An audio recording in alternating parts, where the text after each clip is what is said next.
하나님의 말씀 봉독하겠습니다.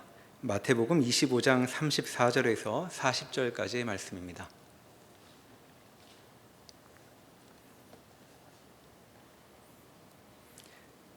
그때 임금이 그 오른편에 있는 자들에게 이르시되 내 아버지께 복받을 자들이여 나와 창세로부터 너희를 위하여 예비된 나라를 상속받으라. 내가 줄일 때에 너희가 먹을 것을 주었고 목마를 때에 마시게 하였고 나그네 되었을 때에 영접하였고 헐벗었을 때에 옷을 입혔고 병들었을 때에 돌보았고 옥에 갇혔을 때에 와서 보았느니라. 이에 의인들이 대답하여 이르되 주여 우리가 어느 때에 주께서 줄이신 것을 보고 음식을 대접하였으며 목마르신 것을 보고 마시게 하였나이까? 어느 때에 나그네 되신 것을 보고 영접하였으며 헐벗으신 것을 보고 옷 입혔나이까?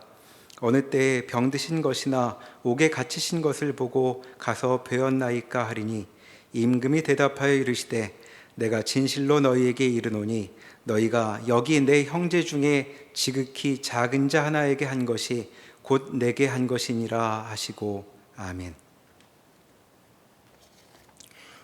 오늘 보신 마태복음 25장 34절부터의 말씀에는 두 무리의 사람들이 등장합니다. 이 두 무리의 사람들은 굉장히 대조되는 어떠한 반응과 그 행동을 나타내고 있는데 그 내용들이 흥미롭기 짝이 없습니다. 다시 한번 자세히 살펴보시겠습니다. 34절 보시면 임금이 오른편에 있는 자들에게 이르되 내 아버지께 복받을 자들이여 나와 창세로부터 너희를 위하여 예비된 나라를 상속받으라. 임금인데 임금이 얘기하기를 내 아버지께 복을 받을 자들이여 한답니다. 여기서 임금은 예수 그리스도를 가리킴임을 알 수 있는데 예수께서 우리 모두의 즉 이 세상의 임금이 되신다는 얘기죠. 거기서 오른편에 있는 자들이 그러니까 이 예비된 나라를 상속받는데 상속받게 된 이유가 내가 줄일 때 너희가 먹을 것을 주었고 목마를 때 마시게 하였고 나그네 되었을 때 영접하였고 헐벗었을 때 옷을 입혔고 병들었을 때 돌보았고 옥에 갇혔을 때 와서 보았느니라. 너희가 내가 고생할 때 내가 가난할 때 내가 괴로움에 처하였을 때 나를 따뜻하게 대했고 나의 모자란 것을 채워주었다. 그것이 지금 너희가 이러한 복을 받는 이유다 라고 합니다. 재미있는 건 이러한 복을 받게 된 사람들의 반응입니다. 그들이 이렇게 이해하죠. 이에 의인들이 대답하여 이르되 주여 우리가 어느 때에 주께서 줄이신 것을 보고 음식을 대접하였으며 목마르신 것을 보고 마시게 하였나이까? 이들이 이런 반응을 보이는 이유는 그들의 이성으로 그들 자신을 돌아보았을 때 본인들은 그렇게 한 적이 없기 때문이죠. 자기들이 안 한 것을 임금이 했다고 그러니까 솔직하게 놀라는 것을 지금 보이고 있는 것입니다. 그러면 이 사람들과 반대되는 사람들은 어떤 모습을 보이고 어떠한 반응을 나타냈는지 한번 볼까요? 41절 또 왼편에 있는 자들에게 이르시되 저주를 받은 자들아 나를 떠나 마귀와 그 사자들을 위하여 예비된 영원한 불에 들어가라.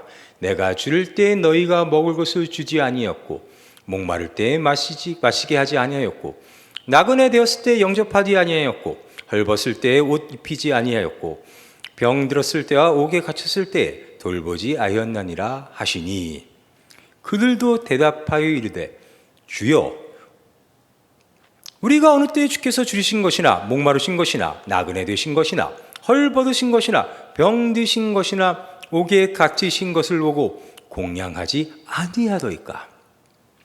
이들이 이렇게 얘기하는 이유는 본인들은 분명 그렇게 했고 또한 그러한 상황을 보았다면 당연히 하나님께 모든 걸 내어드릴 준비가 된 자들인데 왜 우리가 안 했다고 그러느냐?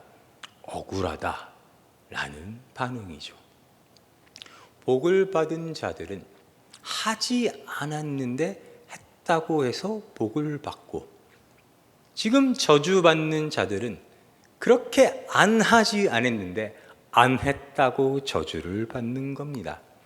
앞에서나 뒤에서나 그들이 뭘 했다, 안 했다의 기준이 되는 건 놀랍게도 주님이 아니라 지극히 작은 자입니다.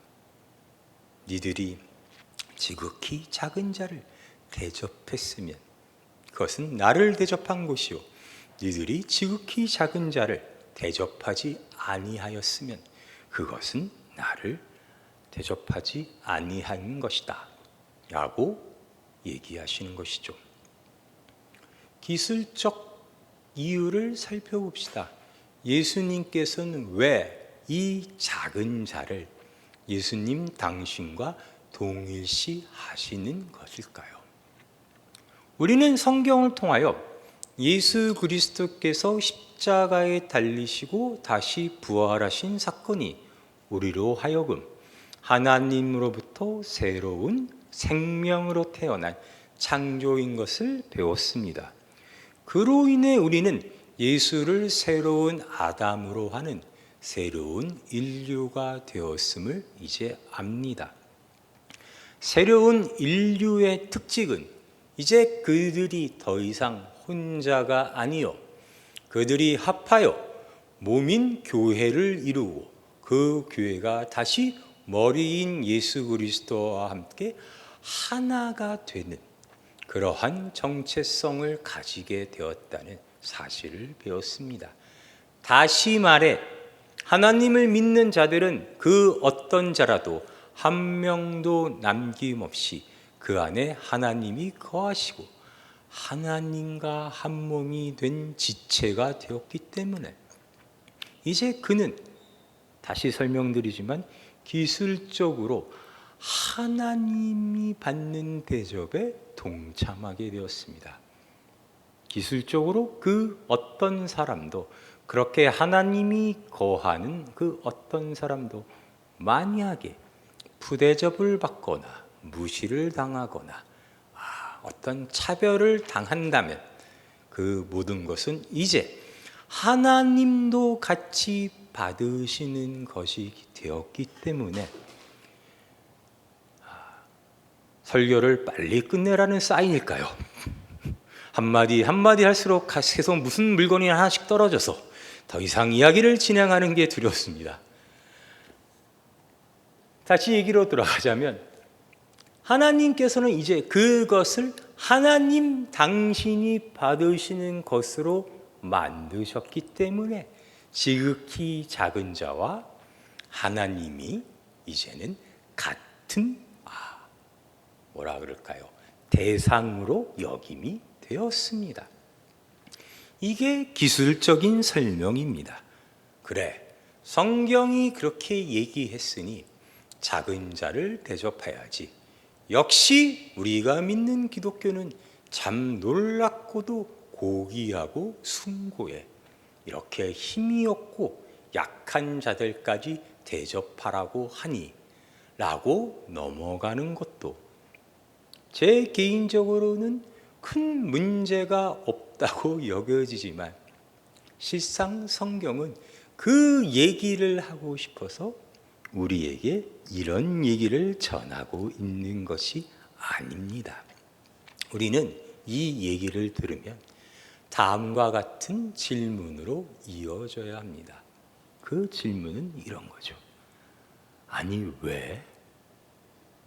왜 하나님은 꼭 그러신데 왜 우리로 하여금 지극히 작은 자까지 영접하라고 해야 꼭 직성이 풀리신데 라는 질문까지 나아가셔야 합니다.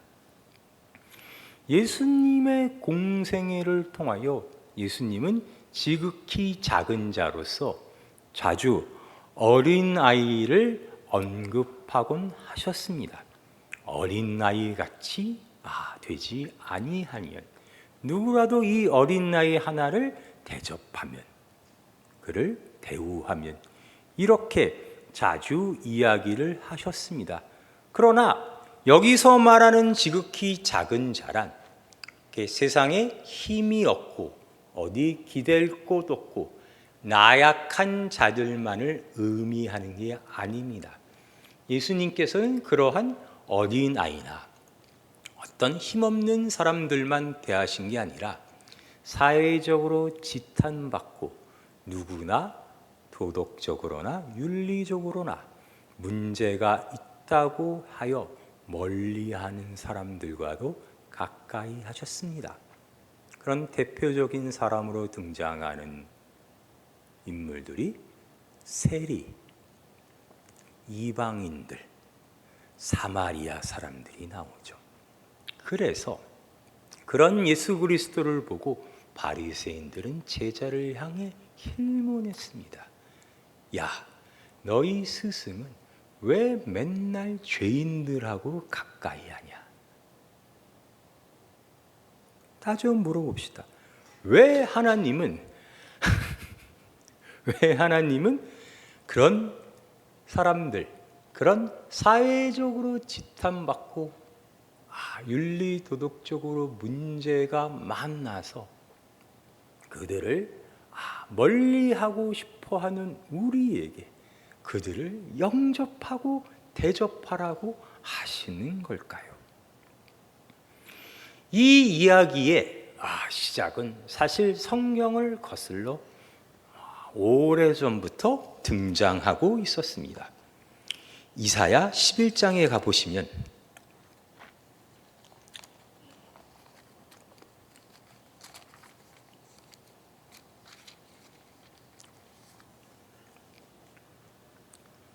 오늘 저와 같이 식사를 한 우리 청년이부의 견실한 청년이 저에게 본인이 갖고 있던 개인적인 어려움을 토로했습니다.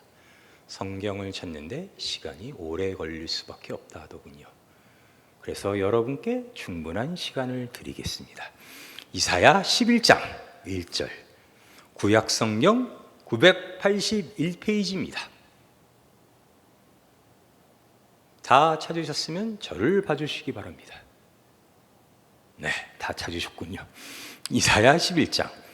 이새의 줄기에서 한 싹이 나며 그 뿌리에서 한 가지가 나서 결실할 것이요 그의 위에 여호와의 영 곧 지혜와 총명의 영이요 모략과 재능의 영이요 지식과 여호와를 경외하는 영이 강림하시리니 그가 여호와를 경외함으로 즐거움을 삼을 것이며 그의 눈에 보이는 대로 심판하지 아니하며 그의 귀에 들리는 대로 판단하지 아니하며 공의로 가난한 자를 심판하며 정직으로 세상에 겸손한 자를 판단할 것이며 그의 입에 막대기로 세상을 치며 그의 입술에 기운어 악인을 죽일 것이며 공의로 그의 허리띠를 삼으며 성실로 그의 몸에 띠를 삼으리라.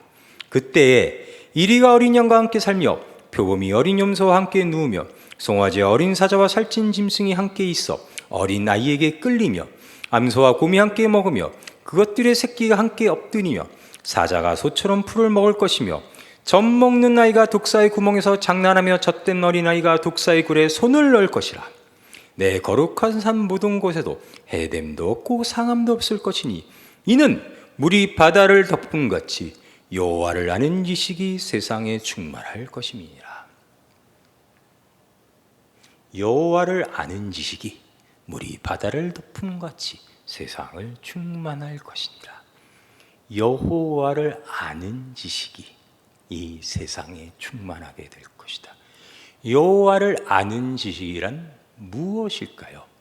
여기서 보면 일견 하나님이 창조주시고 전지전능한 하나님이시고 유일하시고 우리를 통치하시고 하나님의 섭리와 뜻대로 모든 것을 관장하시는 그러한 분인 줄 알게 된다라는 의미로 읽힙니다. 그러나 성경은 안다란 의미를 그렇게만 정의하고 있지 않습니다. 시간 관계상 성경이 말하는 안다란 의미에 대한 종합적인 설명을 드리자면 성경에서 안다는 관계를 의미합니다. 하나님께서 여러분께 내가 너희를 안다라고 한다는 것은 너희는 나와 관계를 맺고 있다. 다시 말해 나와 연결돼 있다 라고 얘기하는 뜻이 됩니다. 주여 주여 하는 자들마다 다 나 구원받는 것이 아니니, 예수 그리스도 그 다음에 이으시는 표현, 내가 너희를 도통 알지 못하니 불법을 행하는 자들이여 나에게서 떠나라. 내가 너희를 도통 알지 못하니, 그것은 그냥 I don't know가 아니라 너희는 나와 연결되어 있지 않다라는 뜻입니다. 그런 의미에서 이 세상에 여호와를 아는 지식이라는 지식이 충만할 거란 것은, 그러면 단순히 지식적으로 이 세상에 하나님을 모르는 사람이 없게 된다는 것이 아니라, 하나님이 원하시는 것, 이 세상에 하나님과 사랑으로 연결된 사람으로 충만하게 되는 것을 원하신다는 거죠. 다시 말해 이 세상의 모든 사람이 하나님과 그러한 관계, 아버지와 자식과의 관계를 맺게 되길 원하신다. 하나님의 꿈은, 하나님의 비전은, 하나님의 목표는 거기에 놓여 있었다라는 이야기가 됩니다. 이 이야기가 신약에 와서는 이렇게 이어지고 있었던 겁니다. 오늘 보셨던 마태복음으로 돌아가. 마태복음 18장입니다. 마태복음 18장은 신약 성경 28페이지에 있습니다. 열심히 찾아봅시다. 제가 기다리겠습니다.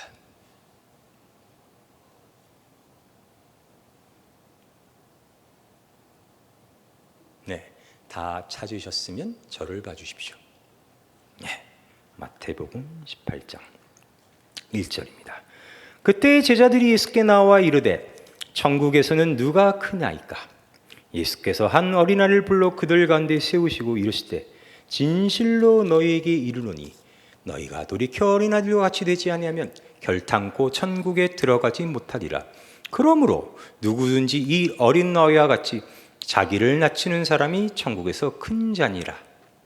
어린아이와 같이 자기를 낮춘다는 게 무슨 뜻인지 여기서는 잠시 접어두고 계속 보시겠습니다. 또 누구든지 내 이름으로 이런 어린아이 하나를 영접하면 곧 나를 영접함이니 누구든지 나를 믿는 이 작은 자 중 하나를 실족하게 하면 차라리 연자 맷돌이 그 목에 달려서 깊은 바다에 빠뜨려지는 것이 나으니라. 실족하게 하는 일들이 있으므로 말미암아 세상에 화가 있도다. 실족하게 하는 일이 없을 수는 없으나 실족하게 하는 그 사람에게는 화가 있도다. 만일 내 손이나 내 발이 너를 범죄하게 하거든 찍어내버리라. 장애인이나 다리 저는 자로 영색에 들어가는 것이 두 손과 두 발을 가지고 영원한 불에 던져지는 것보다 나으니라. 이 대목을 잘 보셔야 합니다. 내 눈이 범죄하는 거, 내 손이 범죄할 때 차라리 이 범죄한 내 손, 거룩한 주일에 감히 야동을 본 내 손목을 잘라버리란 뜻으로 얘기하는 게 아니라 맥락을 보셔야죠. 여기서 드러내는 실족은 다른 사람을 실족하게 하는 그 지극히 작은 자를 영접하지 않는 실족입니다. 그래서 계속 보실까요? 9절. 만일 내 눈이 너를 범죄하게 하거든 빼어버리라. 한 눈으로 영생에 들어가는 것이 두 눈을 가지고 지옥불에 던져지는 것보다 나으니라. 삼가 이 작은 자 중에 하나도 업신여기지 말라. 너희에게 말하노니 그들이 천사들이 하늘에서 하늘에 계신 내 아버지의 얼굴을 항상 배움느니라. 범죄함에 대한 설명이 어디랑 계속 연결되어 있죠? 이 지극히 작은 자를 업신여기는 것. 그런 짓을 할 바에는 차라리 너의 신체 일부분을 그렇게 시험들게 만드는 실족해 하는 그 부분을 잘라버리고 뽑아버리는 게 낫다라는 엄중한 경고입니다. 그래서 이어지는 말 12절. 너희 생각에는 어떠하냐? 만일 어떤 사람이 양 100마리가 있는데 그 중에 하나가 길을 잃었으면 그 99마리를 산에 두고 가서 길 잃은 양을 찾지 않겠느냐. 진실로 너희에게 이르노니 만일 찾으면 길을 잃지 아니한 99마리보다 이것을 더 기뻐하리라. 이와 같이 이 작은 자 중에 하나라도 잃는 것은 하늘에 계신 너희 아버지의 뜻이 아니니라. 하나님은 원래 하나님의 성품이 그러하시답니다. 지극히 작은 자를 지극히 사랑하시는 그들 모두가 실족되지 않게 하는 것. 99마리를 비 맞고 위험한 바깥에 내버려 두더라도 한 마리 길 잃은 양을 기필코 찾으시며 그 찾은 한 마리를 99마리보다 더 기뻐하시는 하나님이랍니다. 이제 좀 이해가 되지 아니하십니까? 왜 기독교가 이런지, 왜 한국 교회가 이런지, 왜 세상에서 만나는 사람보다 예수 믿는다는 사람이 더 재수가 없는지, 그 이유가 이제 이해가 되지 않으십니까? 왜 그러냐면 하나님은 그런 사람을 아끼신대요. 그런 사람들을 버리지 아니하시고 우리 잘 믿고 그동안 자란 99마리를 두고서라도 그 한 마리를 구원하길 원하신대요. 잘나고 말 잘 듣고 의롭고 능력 있는 자들만 구원받길 원하시는 게 아니라 미천하고 죄성에 찌들고 아무런 가진 것도 없음에도 불구하고 잘난 척만 하는 이 세상의 많은 자들을 한 명도 빠짐없이 하나님의 성전으로 불러, 교회로 불러 하나님의 은혜를 받게 되기를 원하시는 하나님. 그것이 사실 하나님에게 원래 속한 하나님의 성품이라 합니다. 그래서 교회 생활은 사실 더 만만하지가 않죠. 여러분에게도 똑같이 적용되는 이야기입니다.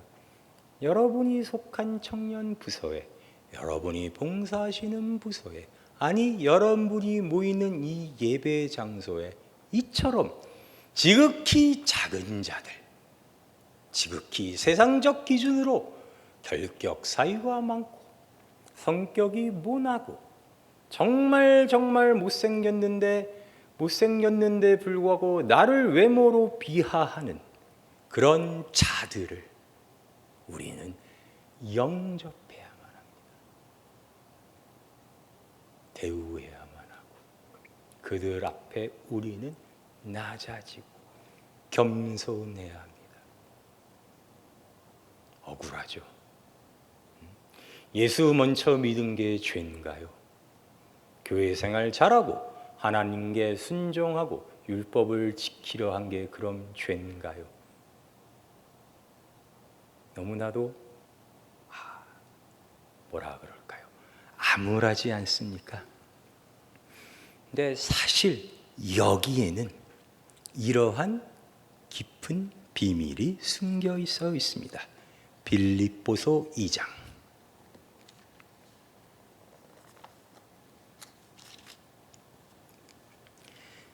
빌립보서 2장은 신약 성경 318페이지에 있습니다.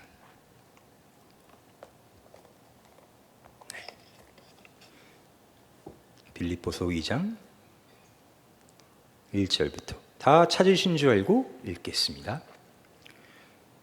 그러므로 그리스도 안에 무슨 권면이나 사랑에 무슨 위로나 성령에 무슨 교제나 긍휼이나 자비가 있거든 마음을 같이하여 같은 사랑을 가지고 뜻을 합하여 한 마음을 품어 아무 일에든지 다투며 허용하지 말고 오직 겸손한 마음으로 각각 자기보다 남을 낮게 여기고 각각 자기를 돌볼 뿐더러 또한 각각 다른 사람들의 일을 돌보아 나의 기쁨을 충만하게 하라.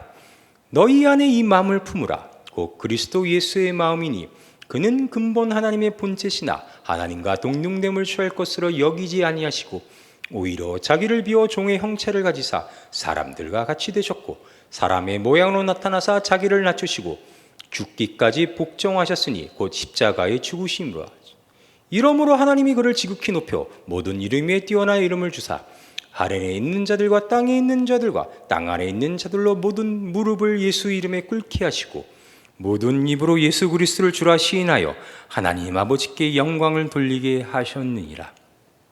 무슨 얘기냐면 이것은 그 어느 단계, 그 어느 현상으로 머무는 것이 아니란 이야기입니다.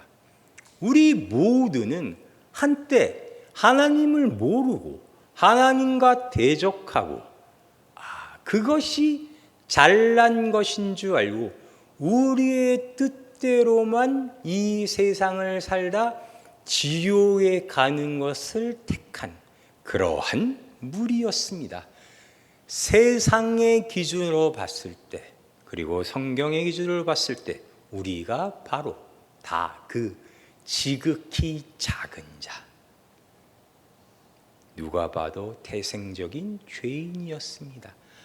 하나님은 성경이 나온 모든 역사, 그가 바로를 끝까지 마음을 강팍하게 하시고 이방으로 하여금 하나님을 철저히 모르게 하시고 이스라엘만 택하셔서 그들의 선조의 하나님이 되시고 그들을 애굽에서 이끌어내시고 그들의 범죄함으로 말미암아 그들을 치시고 바벨론으로 쫓아내시고 다시 부르셨다가 예수 그리스도로 이 땅에 보내셔서 그 백성들의 손으로 죽게 하셔서 그 모든 역사와 모든 일들을 하나님께서 일으키시고 주관하시고 허용하심으로 말미암아 이 모든 것이 합하여 이 세상에 하나님을 아는 지식, 즉 모든 인류가 하나님의 자녀로 다시 태어나게 하나님과 그러한 관계를 맺게 하신 것처럼 이제 우리 모두가 예수 그리스도의 마음을 품어 그러한 하나님의 일하심에 동반자로 동역자로 우리의 역할을 할 것을 요구하고 계신다는 거죠. 그 가장 첫 번째 단추를, 첫 번째 길을 예수 그리스도께서 여셨다는 얘기입니다. 어떻게?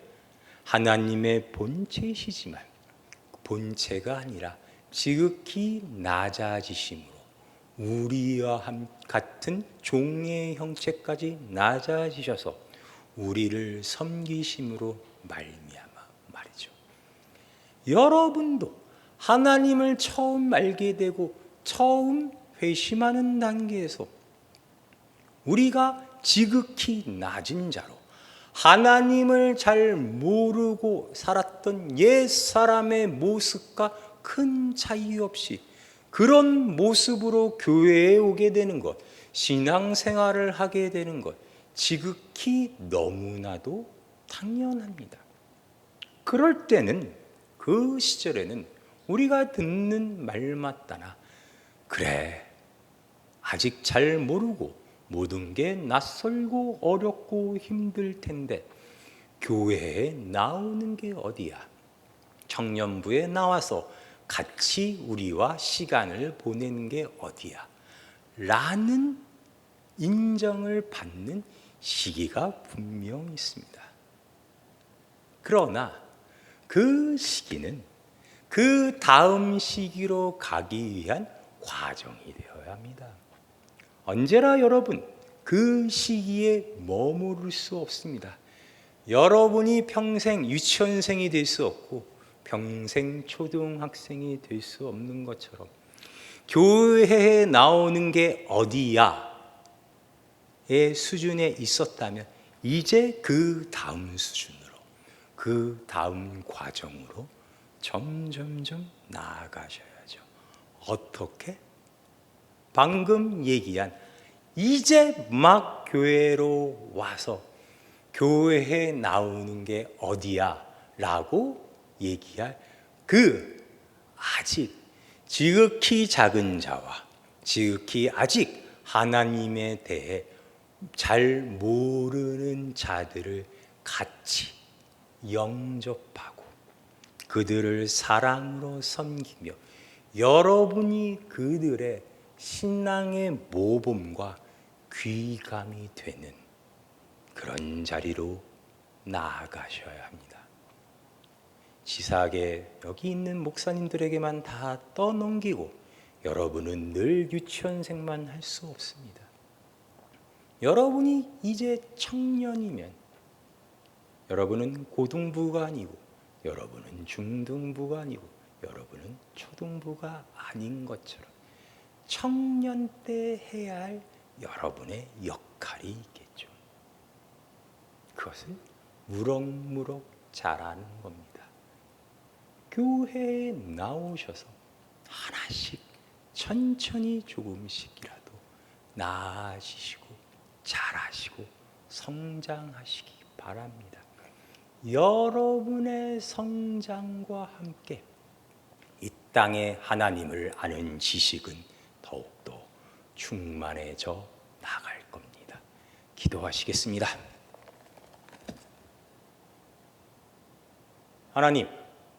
하나님이 이 땅에 베푸시는 모든 하나님의 역사와 섭리와 은혜와 능력은 이제 늘 우리와 함께 하나님이 우리를 통하여 이 땅에 보여주고 계심을 이제 우리가 압니다.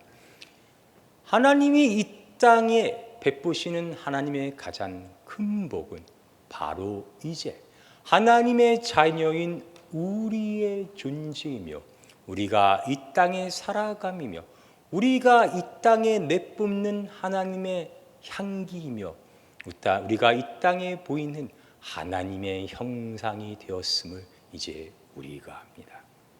하나님의 열심과 신실하심과 능력으로 말미암아 우리 모두는 이 세상에 복으로서 복된 존재로서 살아가고 있습니다.